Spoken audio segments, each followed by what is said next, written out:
You ask Tiger to solve. This deals with linear equations with one unknown.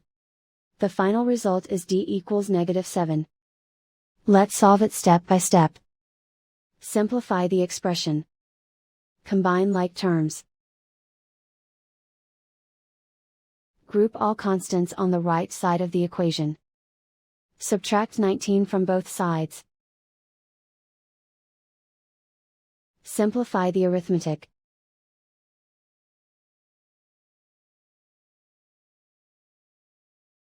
Isolate the d. Divide both sides by 5. Simplify the fraction. Find the greatest common factor of the numerator and denominator. Factor out and cancel the greatest common factor. And so the final result is d equals -7.